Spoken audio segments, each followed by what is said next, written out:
Hey, what's going on everyone? Mecha here, and I'm back with another Fire Emblem character guide. And today we're taking a look at Path of Radiance, also known as Fire Emblem 9, and all the characters in it.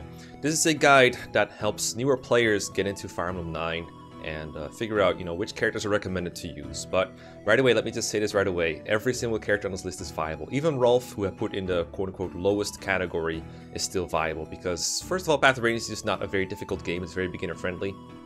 You can use anyone you like. The characters are generally stronger than the enemies they face, so you have a lot of wiggle room to use whoever you like. Path of Radiance also has this unique mechanic called bonus experience that lets you level up people in the base, so they don't even have to bother killing enemies. They can just, be leveled up in the base at no real cost. I mean, bonus experience is limited, so you don't have an infinite amount of it, but you do have plenty of it, especially in easy and normal mode. This guide is aimed at hard mode, where bonus experience is a little more scarce, but you can still level up a couple of units and make them really, really strong if you want to.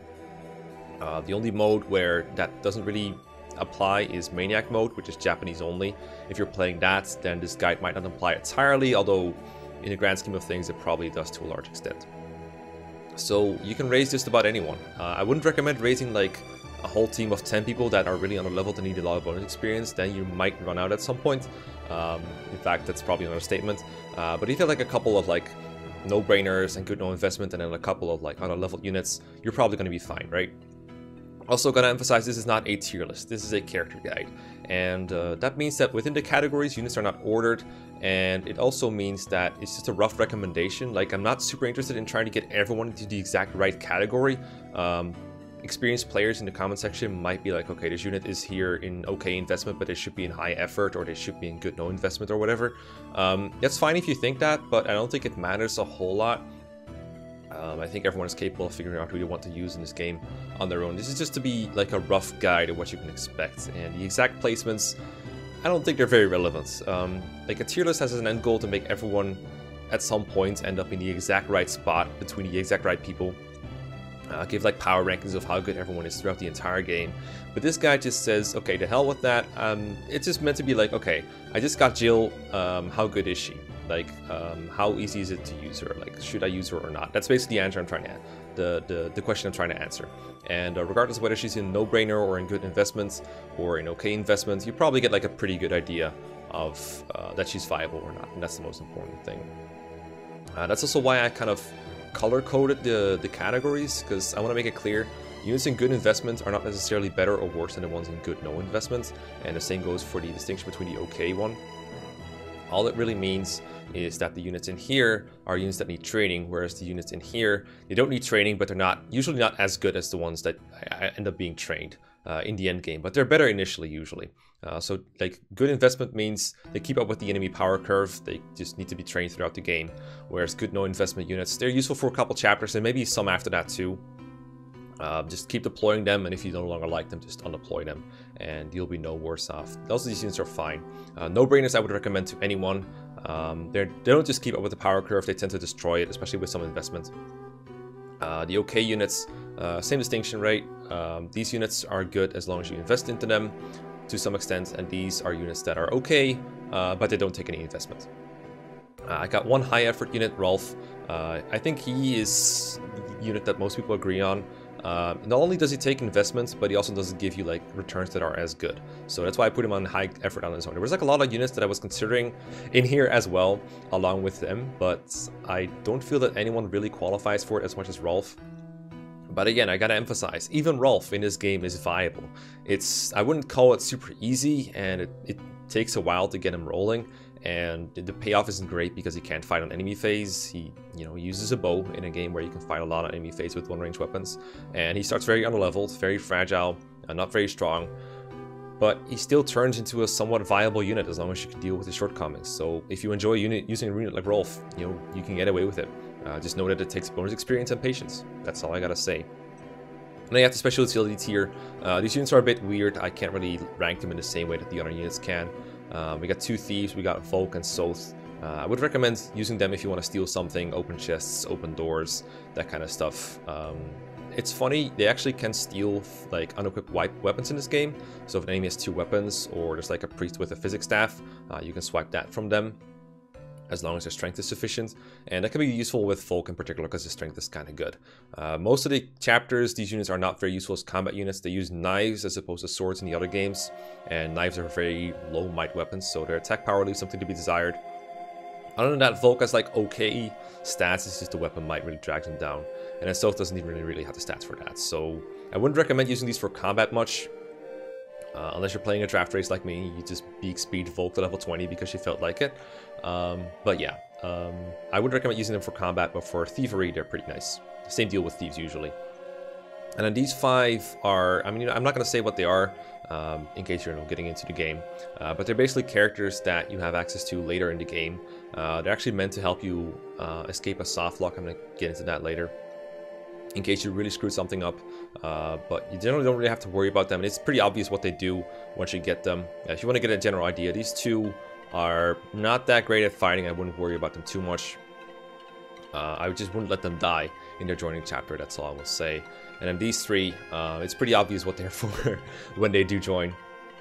You only get one of these 3, and if you have an issue choosing one of them, I would choose this guy on the right, this gift guy. He's pretty good. But they can all kind of work. But they're not super important, so I wouldn't worry about these too much. I think the more interesting characters are the ones up here, so let's get into those. So up here are the characters that I would recommend anyone use, regardless of what you enjoy using.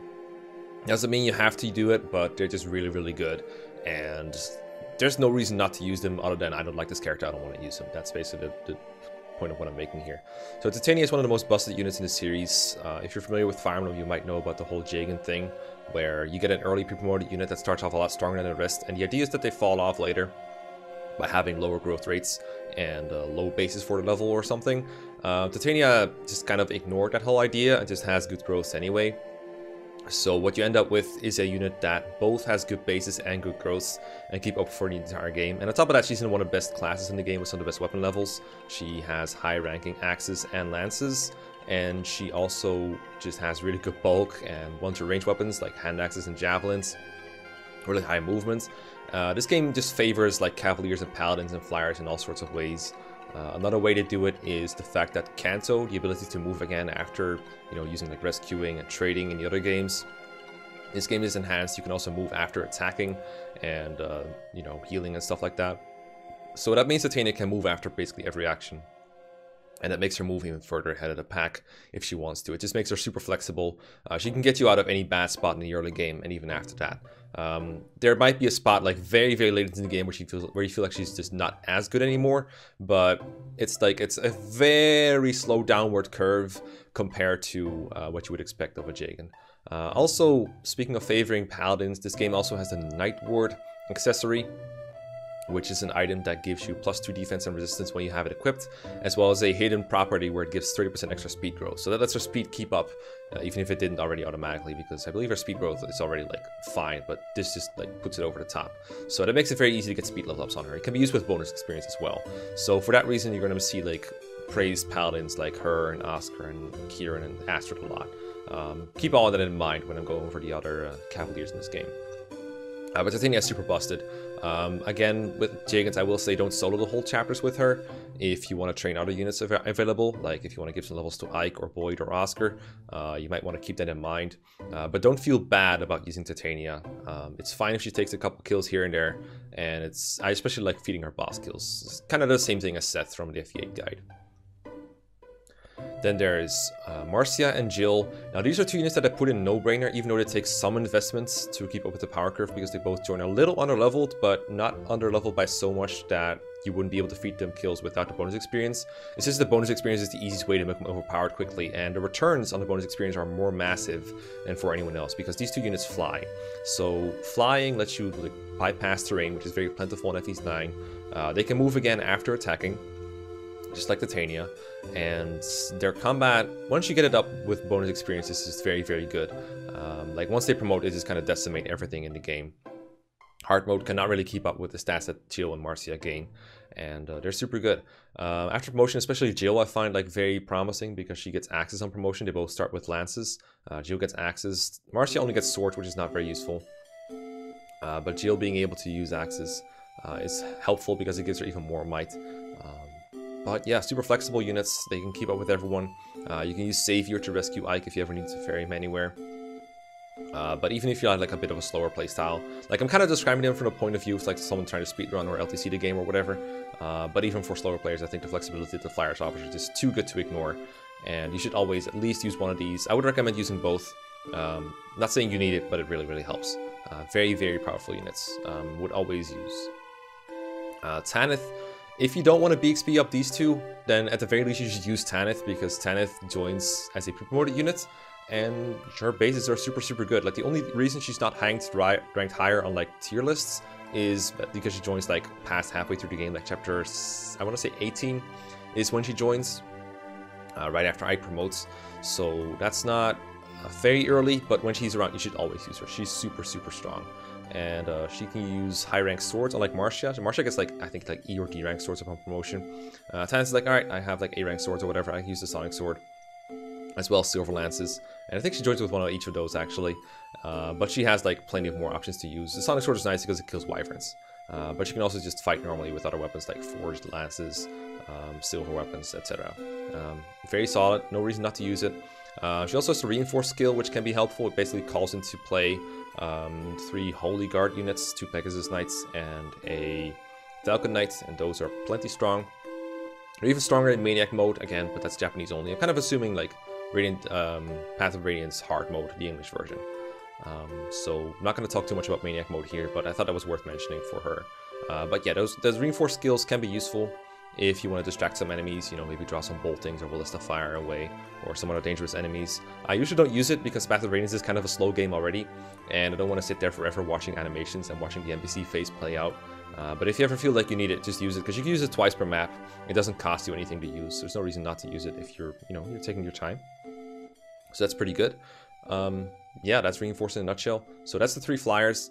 Then we have Raisin, basically the representation of the dancers in this game. A lot of other games have these dancers that you can move towards another unit and dance for them, and then you can refresh their turn.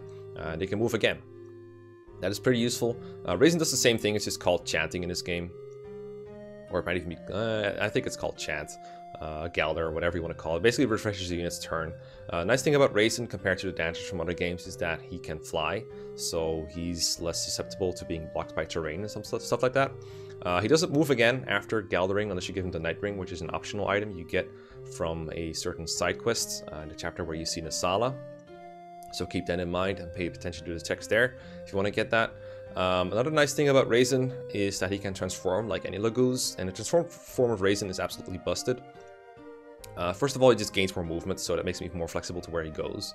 But it also lets him refresh 4 people at the same time, just like the dancers from Genealogy, and that's super stupid.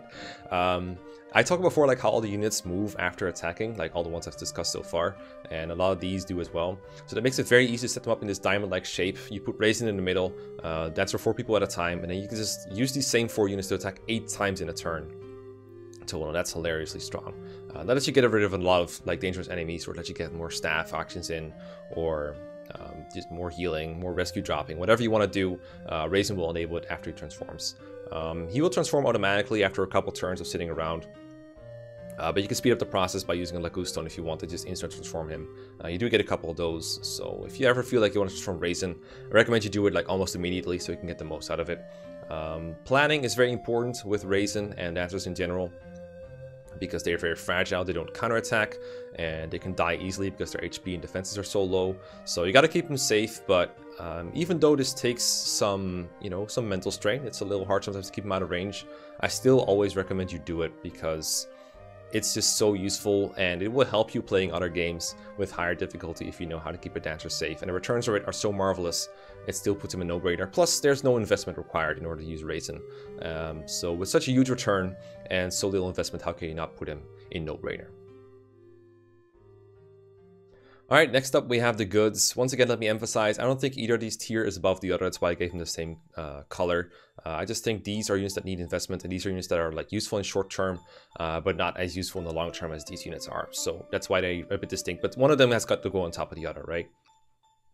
So the good investment units are units that I recommend training up throughout the entire game and just using throughout. If they turn out badly, you might want to drop them, but generally they will keep up. On average, they should be doing fine. So Ike is somewhat on tier lists. I usually put quite a bit lower than what basically looks like the second highest tier of the whole thing.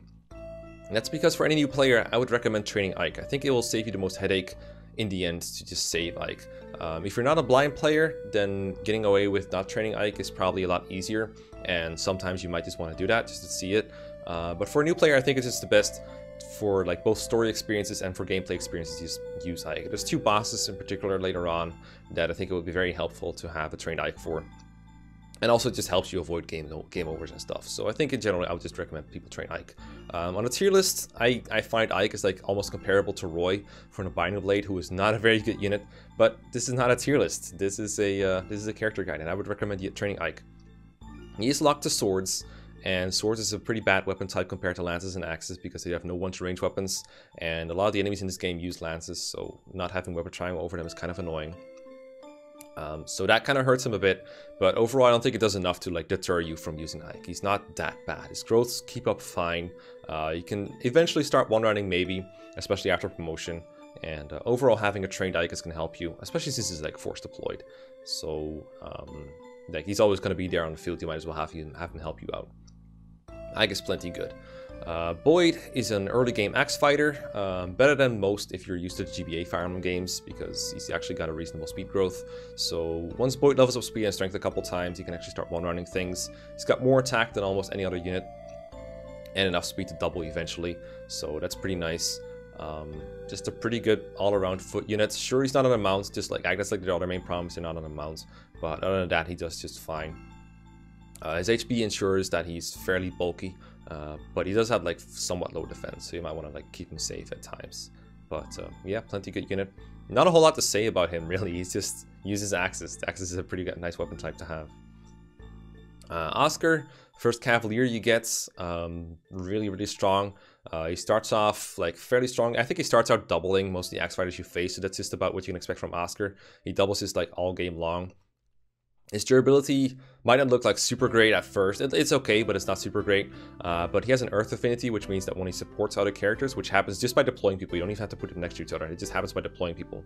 So once he builds up supports, he gains a lot of avoid, and he has an earth support with Ike, so they give each other like earth affinity. So that's a bunch of avoid for both of them.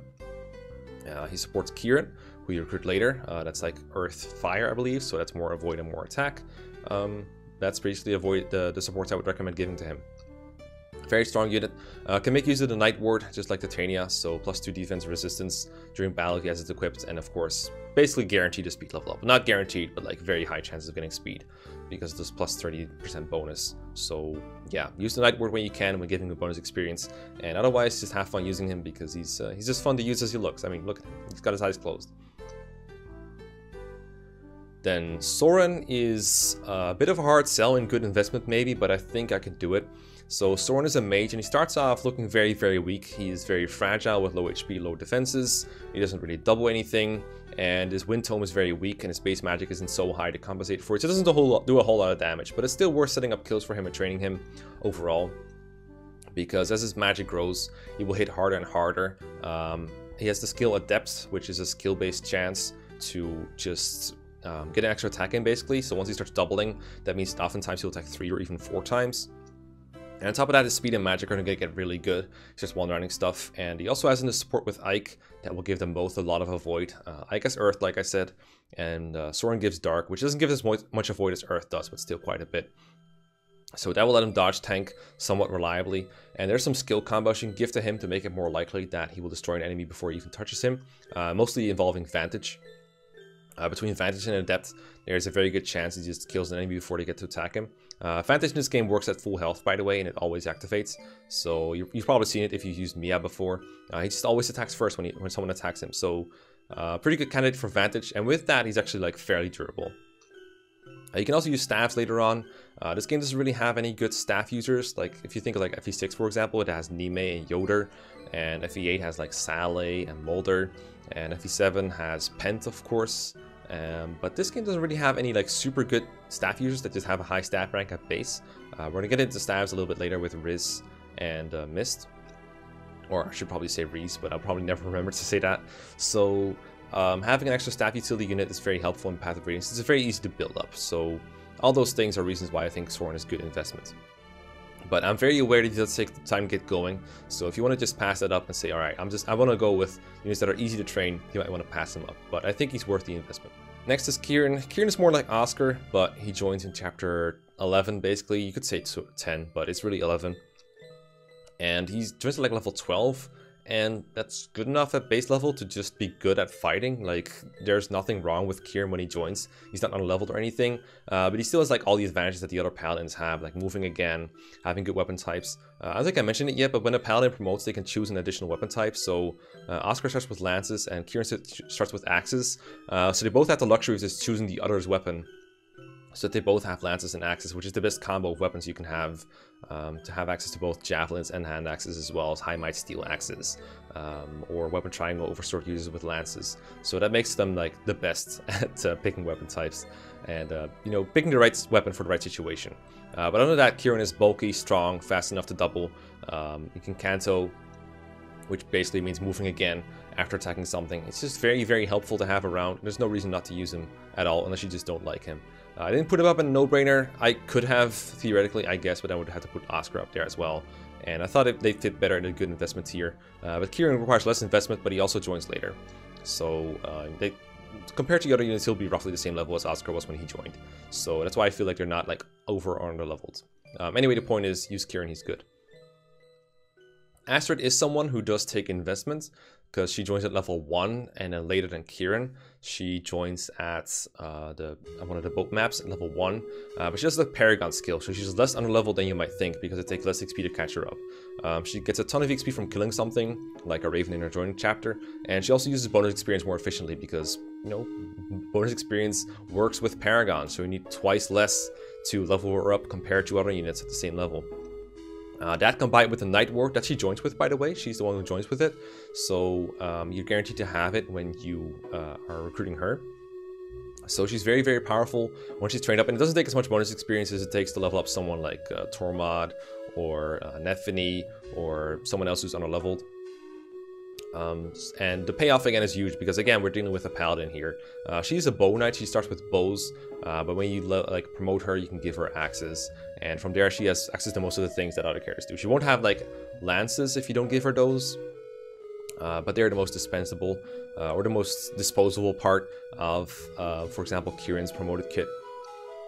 In exchange, you can use bows like the Brave Bow, for example, to just quadruple something to death at range. Sometimes having bows is nice. I wouldn't recommend putting it on Oscar or Kirin, but there are times where having a bow is a good thing. It's just when you're shooting down flyers or attacking from range against a difficult to hit target or a bulky target. It just makes it very easy to get pot shots in with her and level her up if you don't have enough bonus experience to go all the way.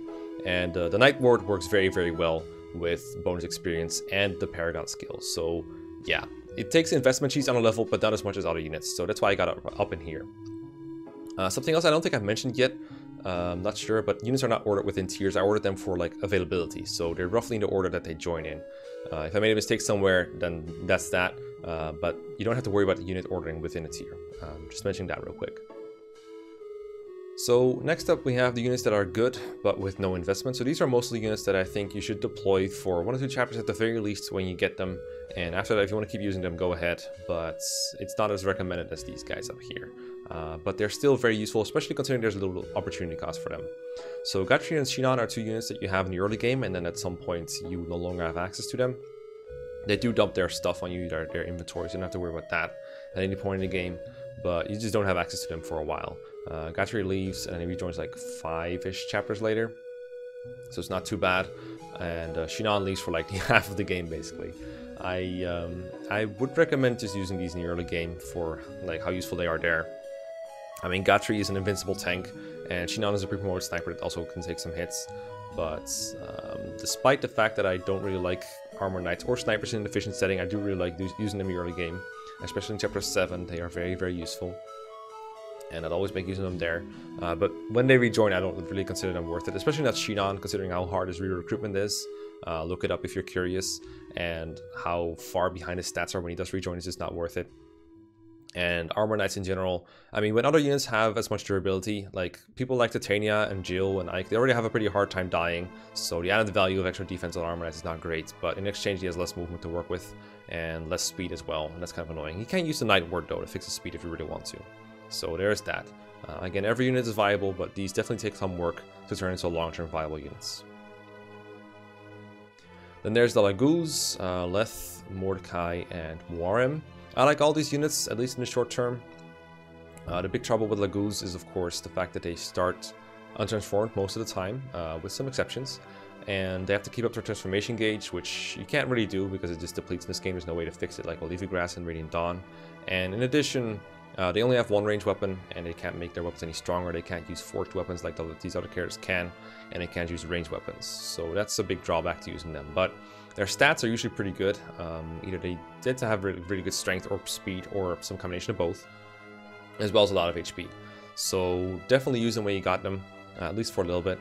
Leth starts out transformed in the battle, which is useful, so you can just start out having her weaken or kill things. When she transforms, you just start ignoring her and use other units, and that way she kind of fixes herself that way. It's like if you have a pre-promote every single chapter that falls off within the chapter itself. That's kind of funny, so that's pretty useful. Mordecai starts off untransformed, but he comes with Smite, so we can move other units forward. You can shove people in this game with other units, but Mordecai can shove people 2 tiles at once with Smite instead. And he's also really heavy, so he can do that to a lot of people. I think he can even shove some of the mounted units in this game, which is very impressive. And when he transforms, he can like smite anyone. He's a pretty good user of a Lagoon Stone sometimes. I usually save them for Raisin, but there are situations where it's nice to give one to Mordecai as well. I definitely enjoy using these two units both for a while after they've joined. I do drop them at some points, but they're pretty nice to have. Warren is very nice. He just like Mordecai, he's a tiger, but he has better speed in particular, so he doubles more often. I don't remember exactly how much he doubles in hard mode, but I know he's pretty viable for a while. And Warren comes with a demi-band, which you can use on any Lagoons. It works well on him because by the time he joins, he is the best combat unit, so the best user of the demi-band. It will keep him transformed with half transformation gauges, or half transformation gains, I should say. So it's a significant drawback that he has worse stats, but it's worth it because it's better than waiting for him to transform naturally, or using a Lagoon Stone every turn, which you can't do because you only have like 4 uses of Lagoon Stone total, I think. So demi-band Warren is pretty good at fighting for a while, and once Ronald joins or some of the Hawks, you can give it to them if you want, depends on the situation. But when he's there, he's a pretty good candidate for the demi-band, and for his joining time, his stats are pretty good. Around the time Warren joins, I find that most of my other units are usually promoting or promoted, and those units will usually be better, but he's still going to be better than like an unpromoted guy or someone underleveled. So there's no reason not to use Warren for a little bit at the very least when he joins. Stefan joins around the same time, and he has got really good stats for the time he joins. I think he's like a level 8 Swordmaster or something when he joins. At least he's very over leveled in that regard. Swordmaster though is not a very good class to be. I kind of referred to it in Ike's entry. He's locked to swords, so no one-to range weapons, no weapon triangle for the most part. He does have Astra and S-rank in swords, so he can use the Vague Kali that he joins with. Look up how to recruit him, because if you don't look it up in advance, you're probably gonna miss him. But yeah, he's got the strength to truth KO anything he wants with Vague Kali for a while at least. And late game he doesn't hold up as well, but if you have a slot free for him, I would recommend using him. If you already got if you literally trained so many people that you can fill an entire roster, you might not find a purpose for him, because that's what I usually find, is like he doesn't add very much to when I field him. But I mean, his stats are really good, and he's fast enough to double literally everything, so there's no reason not to use him for a while if you got a slot free, but that goes for most of these units. Khalil is a sage, unfortunately one without staves. She uses knives instead, because that's an option in this game. He's using knives instead of staves, and for some reason all the promoted sages in this game chose knives, so that's something that she loses compared to someone like Saleh or Pent.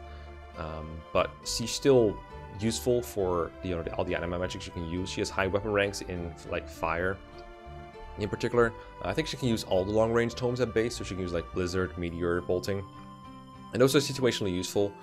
For like hand-to-hand combat, like a range with one, like a mage with 1-to range can be useful situationally. I find that Khalil is a little too fragile to consistently enemy phase enemies over and over, so in that regard I try to keep her away from combat and just leave that to most people here. If you, like, don't expect a pent is basically what I'm saying. Don't expect her to just, you know, take a bunch of enemies on, survive them, and one round them in return. That's probably not happening. But if you keep her safe, she can like provide chip damage where you can kill enemies with her magic, either like 1-2 range or super long range, and that alone is pretty useful. But not as useful as like a trained Soren, for example. A trained Soren, I think, significantly outclasses Khalil, especially because he also has supports to work with. So yeah, don't expect to get a free trained Soren out of this, and you'll find a pretty good unit here. Ronald, I've never used him personally, but I talked about Rangor with him for a while, and his bases are good enough to function with a demiband when he joins. So if you're looking to pass that on to a new Lagoons, he's a pretty good candidate for it. I don't remember exactly how much he one-rounds enemies, but he can just be a nice extra worm body, and at the very least like shove people around. I wouldn't expect him to just go in and one-round everything in sight, which you probably shouldn't with any of these units anyway. Like if they could do that, they'd be up here. But you can still use them as a filler if you got a slot free and you don't particularly feel like giving the demiband to any of your Lagoons. That's pretty much all I know about Ronald, not the unit I'm most familiar with. But by the time he joins, you should definitely give him a shot. He's force deployed anyway in his joining chapter, so you might as well just try him out, right? Then we have Har. He joins even later than Ronald, a little bit later. It's the same chapter, but still. And as good as he is in Rainy Dawn, he's not as great in Path of Radiance. He doesn't really have the speed to double consistently, but he does have, you know, axes. Axes and lances are pretty good weapon types, as I said before. So if you need another flyer at that point in the game, there's no reason not to try him out for a little bit. But again, it's more of a filler kind of unit. I wouldn't recommend him as like a long-term speed member or long-term team member, because, you know, well, you can hear what's on my mind. His speed is a little bit iffy, but his HP and strength and defense are all pretty good. So and his class is really good. So there's nothing wrong with using him for a little bit. I think the chapter after he joins is the chapter where flight actually comes in handy. So if for some reason you didn't train flyers before, then you might want to have another one, at least to get some villagers or something. Then there's Joffrey. Now I actually contemplated putting Joffrey up in No-Brainer because I don't think there's a reason not to use Joffrey. It's just that his stats aren't all that much better than some of the other like dudes in here. Like for example, I was talking to Xinon about it. He was like comparing it to Largo, and he actually loses some statistical comparisons to Largo. So I was like, it probably can't really put him in No-Brainer. But just know he's good, and he's as good as he seems. Like he joins with the high lance rank. He's a very late game paladin. He can use the Night Ward. He has Paragon just like Astrid, so he can level up a little quicker. And he has the stats to like double.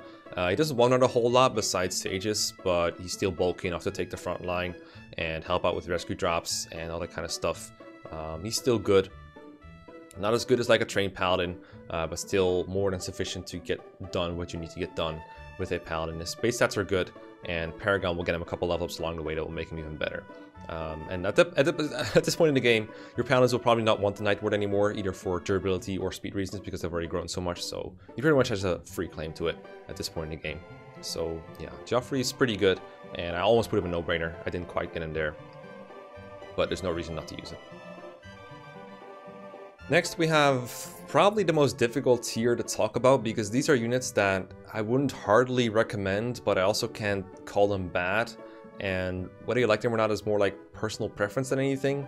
Like, you could argue some of the people over here fit in high effort, or you could argue they fit in good, and I'm okay with that. I just, you know, it's a hard consideration to make, because for example, healing, something that Reese and Mist can do in this game, is something that I don't value very much, but I also can't like completely disqualify it as something that's super useful sometimes, situationally, depending on your preferences. So yeah, use these units if you like them, but I wouldn't like super hardly recommend it. These are units that take investment to keep up. They are mostly the underleveled units, and I don't know why he's up here. He should be down here in no investment, because he doesn't really take investment. Yeah, okay. Yeah, these are mostly unpromoted units that you can raise if you want to, but it won't give results as good as these. Like, a couple exceptions. Some of them just take more investment, and then they get a pretty good return, and some of them take little investment, but the return isn't as good. And then the units in here, and okay, no investment, are just units that are usable at base level, but obviously the returns aren't as good as the units that are good with no investment. But there's the difference between this tier and this tier over here can be kind of small, and honestly kind of nitpicky, so I wouldn't worry about it. So Reese is an early game healer, and that alone, he's like puts him in like okay investment for me. And in the long term, he can be useful somewhat for things like Physic and Hammer and Restore rescue uses and stuff like that. Healing in this game is not super great. Most of the units can just tank kind of by themselves and occasionally chug a vulnerary and be fine.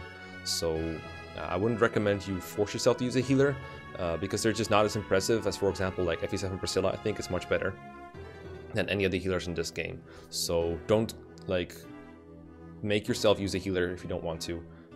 But if you want one, then Reese is just fine. So is Mist, but Mist takes a bit more investment than Reese because she joins later at a lower level, and she also joins with E rank stats. I'm going to talk about her first because, I mean, might as well talk about healing, right? So the big thing with Mist is that she joins even more on a level, but her promotion is better because she gains a horse upon promotion. So the way I'd recommend going about the healers is I just use him for as long as you like, and when you feel like it, use a Master Seal on him, get an extra point of movement, turn him into Bishop, and let him attack stuff. That can be nice sometimes, having extra magic range and stuff like that can be nice. For Mist, I recommend you just, when you can and you feel like you don't need to DXP for anything else, just bonus experience her to level 10 and then give her a Master Seal promoter, get a horse, and make use of mounted healing that way. And then try to like grind her staff rank up, I guess. But E rank stats is going to take a while to get into like C rank, which is really what you want. I believe Physic is C rank in this game. So that takes a while. And if you want Mist to attack stuff, I mean, you can use like a Forced Iron Sword, which is not going to do a whole lot. Or you can do something like give her arm scrolls and have her use like the Sonic Sword. But it takes a lot of investment. I think she needs like 2 arm scrolls to do that at the very least. It's quite a lot. But no one else I've talked about so far really wants or needs arm scrolls for anything. You could sell them for gold, but you also get a lot of gold. So this is the kind of stuff where I'm like, you could do all this. It's a lot of investment. No one else really wants it, but it is a lot of investment. And it's like, is it really worth it? The answer is, it doesn't really matter at this point. Like, the game is pretty easy, so none of these things are a matter of need. They're just a matter of, do you want this or not? Do you think it's worth the resource that you're going to spend? And I think that's different for every player. So yeah, that's basically Reese and Mist in a nutshell. Those are the only dedicated healers in the game as far as I remember, besides like Elincia, but she's different. Then you have Mia, who joins pretty early in the game, but she's not up here because her long-term prospects aren't as good. Mia turns into a Swordmaster like Stefan, and like I said before, I'm not super impressed by Swordmasters. The big problem with Mia is that her strength isn't very good, so she doubles stuff, but she doesn't one-round KO generally. She'll need like a Forge or critical hit to, you know, one-round KO. She does have Vantage, so you can like combo it with Wrath if you want, but I would recommend giving Wrath to Ike, generally. So I wouldn't bother giving Vantage Wrath to Mia. But yeah, very fast, joins early enough to like make up for her shortcomings, but don't expect a miracle out of her. She's just a Myrmidon. And Myrmidon, not a super great class in the game, but still okay. Ileana, kind of like budget Soren. I think she joins at like around level 7 in like when the early game is almost over. So at the point where you start getting bonus experience basically. So you can train her up if you want to. The results for like compared to Soren are not as good. I think she has skill, she has Shade as a skill, which is not as great as Adeptus for Soren. It kind of prevents her from getting attacked sometimes, but it's not very consistent. You can't rely on it to save her life. So I wouldn't treat it as a way to keep her completely safe. And yeah, she doesn't really one round at base or anything, but she can turn into a sage that kills stuff if you want to. I've never had to train Ileana long term, but my guess is that she turns out roughly like Khalil after she's been trained except with staves. So that could be useful, but not as good as what it says up here. That's going to be, you know, the story for this whole tier basically. Nephany is more of a matter of she'd be good if she wasn't so underleveled. Like if she joined at how she good is, if she joined with her bases but a lot earlier, then maybe she'd be more viable. But as is, by the time she joins, your units will be pretty far on their way, and there's not much reason to train her up unless you like her. And a lot of people like her because, you know, cute girl, soldier, playable soldier, for like one of the first playable soldiers in the series. I wouldn't blame anyone for liking her. She has Wrath at base, which is situationally useful. Can be risky to use because she has to be below 50% HP to use it, and when she's at that low HP, she probably dies, especially because she can't avoid a whole lot. She can pull off Vantage Wrath if you really want to. If her strength is high enough to get one-hit KOs, if her crit is high enough to, you know, crit reliably, she could probably do that, but it's tricky. I've never had the fun of trying. Also, she can use the Night Ward to give me more speed. Speed is not her main issue, but she will probably appreciate the +2 defense and resistance at least. Okay, yeah, sums it up. Needs more investment than most of the units because she joins more underleveled, but the payoff is also a little bigger. Braum is a, you know, lance-using knight, like Gatry. Turns into a general. I've set my pace about general, so he's not as good long term. But he's a big bulky guy. If you train him a little bit, you can promote him and have a bulky guy that just sits around, takes damage from physical enemies just fine, and tanks, but there's not a whole lot of value of it. But it's still usable, and like not terrible enough to put him in here. Like I feel like if I put him down here in high effort, I just make it seem like I hate armor knights, which I do for like tier lists and stuff. But for this, I can't say that they're bad enough not to recommend them at all. Like he's okay. He's not terrible. Zyhark is like a Mia that joins later with slightly higher strength. I compared them at like the time where Zyhark joins versus a trained Mia, and the strength is like within 1 or 2 points. So it's not a big difference, and Zyhark is like a slightly better growth. He does have adepts, so he double attacks more often. Like he has a chance of attacking again, just like Soren, a skill percent chance. So pretty high for Zyhark because his skill is good. But he still has all the same problems that the Swordmaster does. So again, not a like super high recommendation, but I could think of much worse units. Only one really, but still. Yeah, Zyhark is okay. Makalov, this is a unit you could put up in here if you wanted to. The reason I didn't is because I feel like Makalov has the same problem as Astrid, but no Paragon. He's an underleveled Cavalier, so he has all the advantages that Cavaliers do, but he joins with much... Well, he does like a 1 map later than Astrid, at a higher level, but with like less, you know, niches, I guess is what we can call it. There's not a whole lot of reasons to use Makalov by the time he joins. He specializes in storage, which is the worst weapon type. He can still get access after promotion. He can still use the Night Ward. He can still move after attacking. Still promote reasonably early. He's not bad per se, but I do want to make the distinction that I think these 3 Paladins and Titania are much better than Makalov. But I think this might be the best unit in OK. I don't think there's any other unit that's like as close to good investment as he is. Just know that. The other one that I think is like close to being better than this is Tormod. Very unleveled mage, but he does have celerity at base, which is +2 move.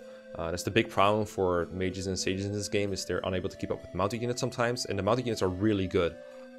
So being able to keep pace with them is nice. And celerity just gives Tormod a free +2 move. It's hard to ignore. But it's also hard to ignore the fact that he joins so underleveled. Like he joins around the same time as Moarim, but like 13 levels from a basic promotion. That's pretty far. And his speed and magic all need some work, but you can definitely level him up. It's not too hard to train a unit that has this amount of move, and also he attacks from 1 to range, so that makes it easier to keep him safe too. So yeah, if you wanted to raise 2 units out of these, and you ask me like which 2 of these would you recommend the most, which are the best units in OK, I would say these 2. These are my personal preferences though, but there's plenty of reasons to train these as well. Particularly these 2 are the latest joiners out of these, so technically they have the most catching up to do. But yeah, that's what I'd go with. Next up are OK, no investments, units that are just kind of there, but they don't really do a whole lot. But if you want to use them, they are probably at their best when they join, and they might fall off a little bit. I don't know. I don't really want to go in depth on these units because honestly I don't know very much about them. I haven't used them very extensively. I do believe you joined first, buddy.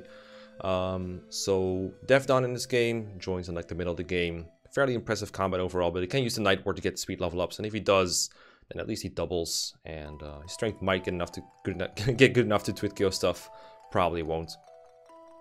Pretty average pre-promote in a game where there's like a lot of good units, mostly good growth units, not a whole lot of good pre-promotes besides Titania and Tanith. But yeah, he's okay, but you know, not great. Jannaf and Ulki, if you have a spare demi-band, then they're useful flying Lagoons. They can like rescue drop people around, maybe do some combat. Actually, quick correction, Jannaf does transform instantly, just like Leth, so he doesn't need the demi-band for the whole chapter. But if you give it to Ulki, then he'll be able to transform instantly as well.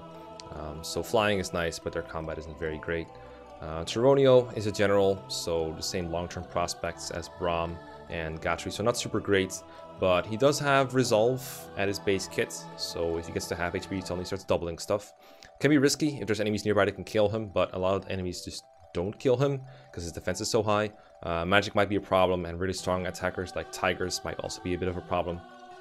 But Resolve is really good, so he might get something done. It's just his movement is very low, so be wary of that. Lucia and Bastion join at like the same time, so I should probably discuss them at the same time. They aren't very good when they join. Like Lucia is not going to 2-KO anything.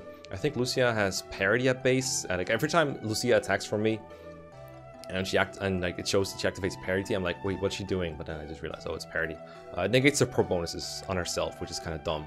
It also negates strain bonuses both on herself and her enemy. So that is mostly harmful to herself, so you might want to take that off her. Her durability isn't very good, and she's a Swordmaster with worse bases than Stefan, so that's about how good she is. Bastion has long-range magic to his name, just like Khalil, so things like Meteor and stuff is pretty useful. Also has knives and no staves. Less speed, I do believe, than Khalil, and definitely less speed than Soren or Ileana would have when trained. So not a great late joiner at all, but might be useful for some chipping here and there. Largo is really good offensively. He's got high crits, high attack, and decent enough speed to double stuff. And if you can keep it alive, he can definitely like contribute offensively. And he's got really good HP, not good res or defense, but he can take a couple hits because of his high HP and do work that way. Just don't expect him to be like... there's no good like pre-promoted axe user in this game. I guess he's not a trained Boyd, is what I'll say. Like the other problem with these late joining units is they haven't built up supports yet, so they don't have the time to like stack a Void like someone like Soren or Ike does, or Oscar, or really anyone here. That's why I see so many early joiners at the top and a lot of late joiners at the bottom, because support building in Path of Radiance is surprisingly easy. You just deploy people together, and that's something that these characters lack. But at least their support's built kind of quick because they join so late. So if you wanted to get the supports, they still can do it, but I would pay attention to their support lists. But yeah, Largo is fairly alright when he does join. He's useful in the mountain chapter when he joins because there's not a lot of movement around there. Like a lot of your mountain units will get stuck on the mountain, they can't move very far. So having him there is nice. But I can't say a whole lot more than nice, because that's why he's an okay. He's not in great or good or no-brainer, he's just okay. Elincia is kind of a different thing. I wanted to put her low to emphasize, like, if you deploy Elincia and she dies, you get a game over and you have to reset.